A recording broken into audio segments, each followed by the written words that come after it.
Alright, welcome back. I just want to share a few final thoughts about this game.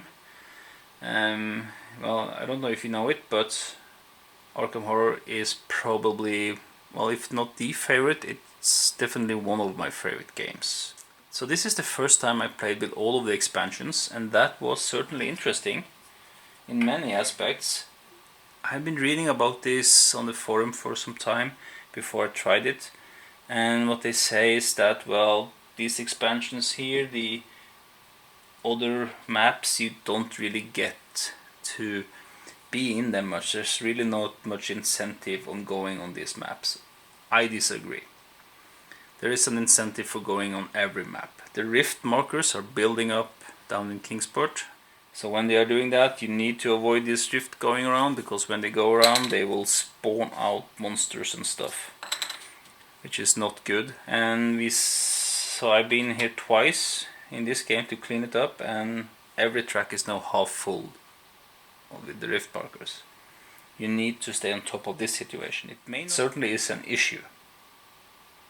Kingsport is same. I mean, the deep one track is almost full. Only 2 left, and there are 2 gates open here, and even a monster. So I definitely feel it's a threatening place. Perhaps the most threatening place during the final part of the game was Innsmouth. Just 2 more tokens and the Ancient One would awaken, would come awake immediately. So that was a threat. I felt that threat. Dunwich, nothing was really going on in Dunwich for quite some time, but then suddenly, with the first of only 3 tokens came on the track, there's a gate there, so there's a possibility for new monsters. So again, there's certainly an incentive for keeping on top of that situation. So what about the small expansions? By luck or by random drawing, we got the lurker at the threshold as a herald, and that brought in a lot of lurker related issues in the game. Even though I messed around a little bit, or did some mistakes with the reckoning cards, I got it right in the end, I think. They became an issue when I got these pacts. It was a little bit late in the game, but still they became then an issue. And I chose not to take any pacts because I felt they were dangerous. So the lurker has a certain impact on the game, for sure. Curse of the Dark Pharaoh, well, we saw the Ancient Whisper. We saw that going around, so definitely an impact from that. There were some powerful items. King in Yellow, no, I'm a little bit disappointed with that. Or rather, I shouldn't say disappointed, but surprised, because we didn't see any of these cards come into play. And my experiences is that when these cards start ticking, when the acts start ticking, then it goes pretty fast until the final act is in play. That's only Act 3, and then you have lost the game. The Black Goat of the Woods, I don't think we saw much to that. There may be some cards that relate to that, but that was really, the theme at least was not present at all in this game. Not at all.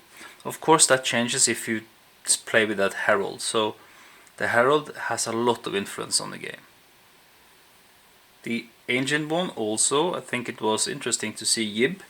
He has an issue with clues. You can't have more than 5 clues, and that became my downfall because I was always struggling to get clues. I chose to play with these gates, which has this difficulty level on them, and when you seal them, you're supposed to put down one of these markers on this location, which is just a doom token flipped over.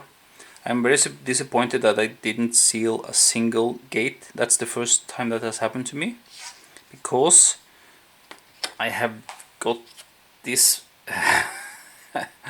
these cool seal markers. I didn't get to use them. They are much more substantial than the other ones that come with the game, so these are of course custom in the game. So I'm disappointed with that. I didn't get to show you all my stuff. So what did we not see in the game? Well, quite a lot actually. Every effect that every other herald makes, and there's a stack of heralds, there's quite a few, so they all augment the game. The great old ones, of course, and there's a pile of those. And the investigators are all different, so they all changed the game.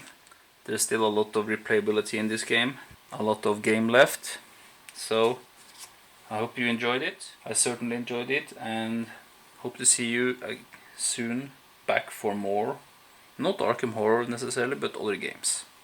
Bye bye, and thank you for watching.